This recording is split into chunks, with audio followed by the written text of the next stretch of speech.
They just told you everything is fine. And in the same breath, Venezuela just got invaded and 26 of America's silver supply vanished overnight. Not tomorrow, not someday. It happened 48 hours ago. And 2026 is shaping up to be the year the metal market turns from quiet to violent. Because here's what actually happened. While mainstream media focused on oil and geopolitics, the biggest supply shock in decades just hit silver. And the next wave isn't just governments. It's regular investors, people who ignored silver in 2024 and 2025, about to stampede back in. We're not watching a chart. We're watching a supply collapse. And if you're holding silver or thinking about it, you need to understand one uncomfortable idea. The price isn't rising because silver is magical. The price rises when supply gets exposed. When the market realizes there's no plan B. When abundant turns into scarce. Now watch this. The United States doesn't invade countries because they're bored. They do it when resources are strategic. And Venezuela wasn't just about oil. Venezuela produces 55 million ounces of silver annually. That's 26 of total U.S. industrial supply. Electronics, solar panels, military radar, medical devices. All gone. For years, the story was simple. Silver is abundant, prices are stable, supply is fine. But we're past that. The supply is fractured. The stockpiles are draining. And China isn't even waiting for permission. China is the buyer. So what changes in 2026? More countries keep buying silver. That's the baseline. But the bigger shift is the ones who hesitated, who watched from the sidelines, finally taking action. Not because they suddenly love silver, because they're watching supply lines collapse. And countries don't panic buy. They secure strategic metals when survival is on the line. Here's the part most people miss. This isn't about silver as an investment metal. This is about industrial necessity. Every smartphone has 0.3 grams of silver. Every solar panel needs 20 grams. Every electric vehicle uses 25 to 50 grams. Military equipment, water purification, medical instruments. There is no substitute for 60 of silver's applications. A treasury bond is a promise from a government. A stock certificate is a claim on future earnings. Silver is not a promise. Silver is the thing you need when manufacturing doesn't stop. Now there's a second engine turning on, and it's the one that could make this move explosive. Private investors. The same crowd that ignored silver when it was boring. The same crowd that chased crypto and tech stocks because it felt faster. The same crowd that got tired of waiting. They've been on the sidelines, and they've been watching silver march from 30 to 75 while everything else consolidates. So ask yourself, when the public comes back, do they come back gently, or do they come back like a crowd realizing the door is closing? Because markets don't move on fundamentals alone, they move on positioning. And if enough people are underweight silver going into 2026, the catch-up trade can turn into a squeeze. And the squeeze is where the real violence happens. Now let's deal with a number nobody wants to say out loud. If silver hits $100 an ounce, just 100, that's only a 35 move from here. That's not a prophecy. That's simple momentum. But here's the poison hidden inside that math. Even if the stock market stayed flat in dollars, you could still be watching a massive wealth transfer. Because if silver is rising that fast, it's not silver going up. It's the supply-demand equation breaking. Think of it like this. You can say your portfolio went up in value. But if the metals you need for production are spiking, your currency didn't get stronger. Your purchasing power got weaker. So when silver rises hard, it quietly rewrites what wealth means. And that's why you can have markets that look stable while real assets are screaming shortage. We've seen this movie before, just not with this cast. In 1980, silver hit $50 an ounce during a supply panic. The nominal numbers hide it because we keep adjusting for inflation, but the metal doesn't care about your adjustments. Now watch the next move because it's the one that snaps the whole narrative. The world isn't rotating from stocks into bonds. It isn't hiding in cash. It's moving out of paper claims into physical metal. And once you see that, everything else makes sense. Because if you're a country that needs silver for electronics, for solar, for military tech, you're sitting on supply risk. You're holding exposure to someone else's mining output, someone else's export policy, someone else's geopolitical mess. So you buy quietly, patiently, month after month. And when enough countries do it, the flows matter. Metal that would have gone to open markets doesn't go. It goes into strategic reserves. And that changes the game for industrial buyers. Because here's the dirty secret. The system needs silver prices stable. Manufacturers need predictable input costs. Governments need supply chains functioning. But the market doesn't always cooperate. So what happens when physical demand exceeds supply? The paper market steps in. It doesn't call it manipulation. It calls it liquidity. They create contracts. They suppress spot. They manage expectations. They can call it futures markets or price discovery or whatever brand they want. But it's the same move. Paper supply, no metal, a bigger disconnect. And every time they do it, they're telling the world, we can't let the price of silver be honest. Now here's where it gets critical and where the headlines are going to try to confuse you. People will say, but if Venezuela is gone, can't we just mine more elsewhere? Not that fast. Silver isn't mined alone. 70% of silver comes as a byproduct of copper, lead, and zinc mining. You can't just decide to mine more silver. You have to mine more base metals first. And base metal mines take 7 to 10 years to develop. So the answer is no, not quickly. The choice isn't Venezuela or another source. It's available supply versus demand that doesn't wait. And metal wins when supply can't keep up. This is why silver is becoming the strategic metal again. Some countries are already stockpiling silver. Not because it's cute, because it's critical. It's universal. It doesn't care about currency fluctuations. You can secure your industrial base with a metal nobody can print. That is a direct attack on just-in-time supply chains. And when supply chains break, it's not a gentle adjustment. It's a bidding war. Here's the open loop you need to hold on to. If the world decides silver supply is constrained, what happens to everything that needs silver to function? We'll come back to that. Now let's talk about the question people ask when they're trying to talk themselves out of owning silver. Won't they just use something else? In some cases, sure. If silver is optional, people substitute. They use copper instead. They engineer around it. They cut corners. But there are cases where silver is non-negotiable, where conductivity, reflectivity, antimicrobial properties, there's no second place. And in those cases, the buyer doesn't negotiate, they pay.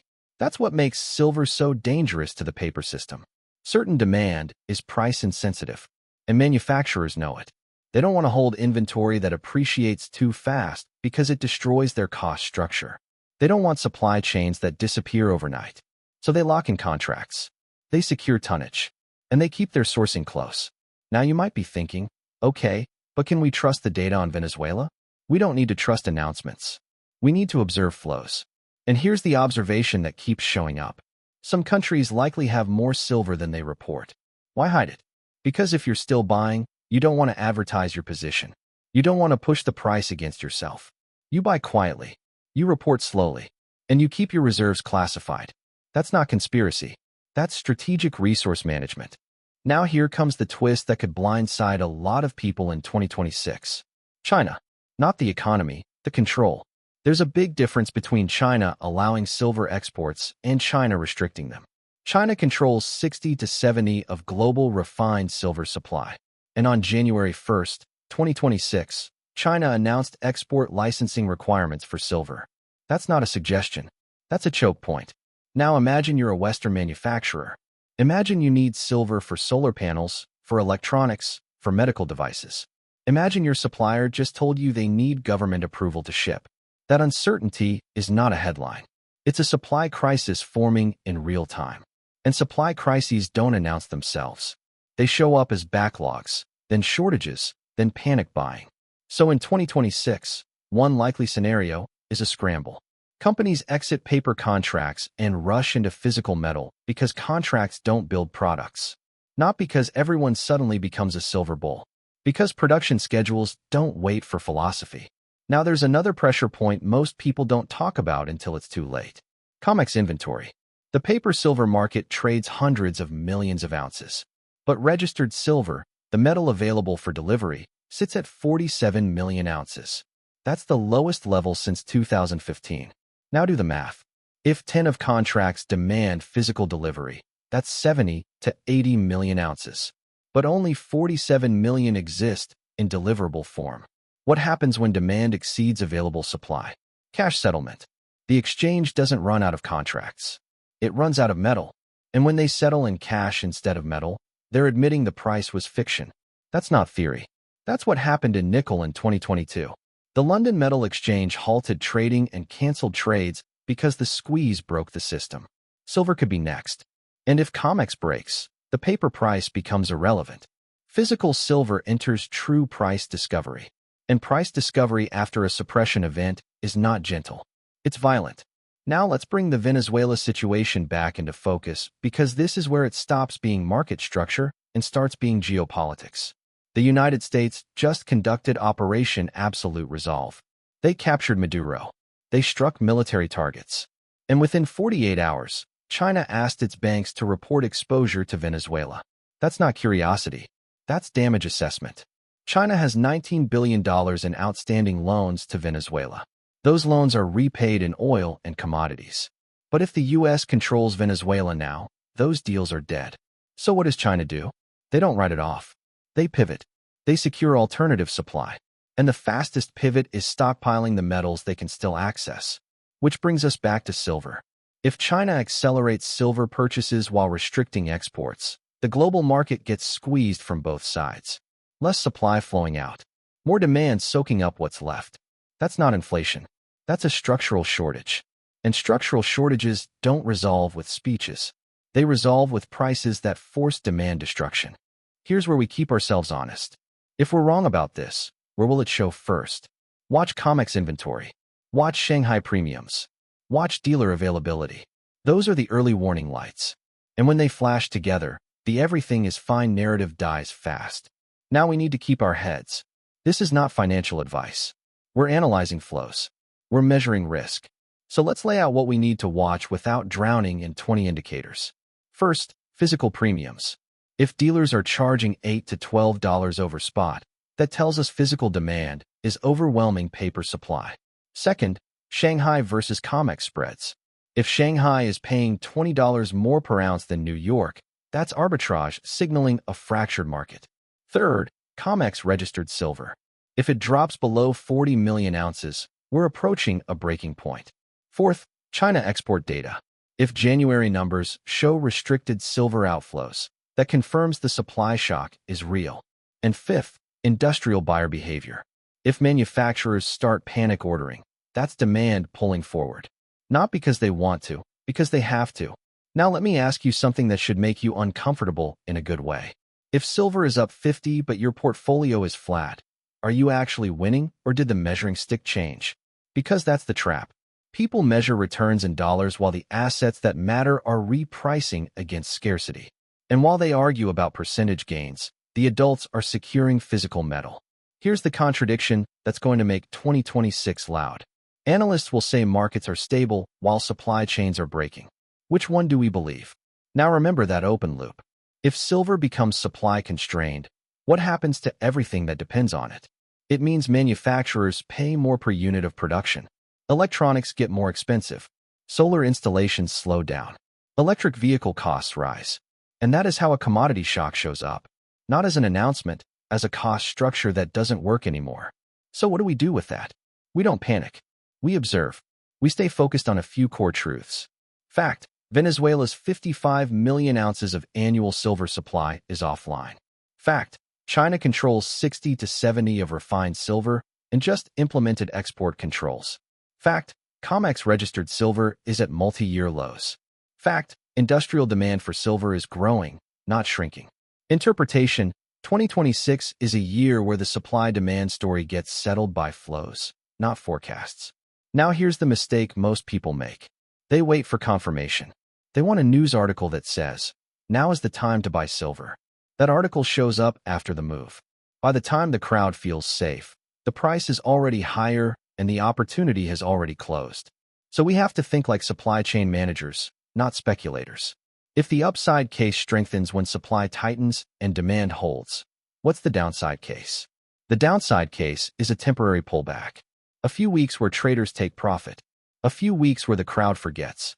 But even then, the fundamentals don't vanish. The supply doesn't reappear. The export controls don't lift. It just gets delayed. And delays create bigger moves later. Now before we close this out, I want you in the comments. Do you think silver hits $100 in 2026? And if Venezuela stays offline, where does industrial demand go? Does it bid higher, or does it find substitutes? Drop your take below. We read everything. Now here's the part most people aren't ready for. If silver does push toward $100 or higher, it won't just be a good year for metal holders. It will be a stress test for every industry that depends on it. Electronics companies, solar manufacturers, automakers, medical device producers. Because when input costs spike, margins compress. And when margins compress, either prices rise or production slows. So the question isn't just can silver go higher. The question is if silver goes higher, what breaks first in the industrial chain? And the answer to that decides whether this is a smooth repricing or a chaotic scramble. We're heading into a year where the market stops debating and starts choosing. Paper contracts or physical metal. Promises or supply. Forecasts or flows. And the people who position early don't do it because they're gambling. They do it because they're watching the signals everyone else ignores. Venezuela is offline. China is restricting exports. COMEX inventory is draining. Industrial demand isn't stopping. Those aren't opinions.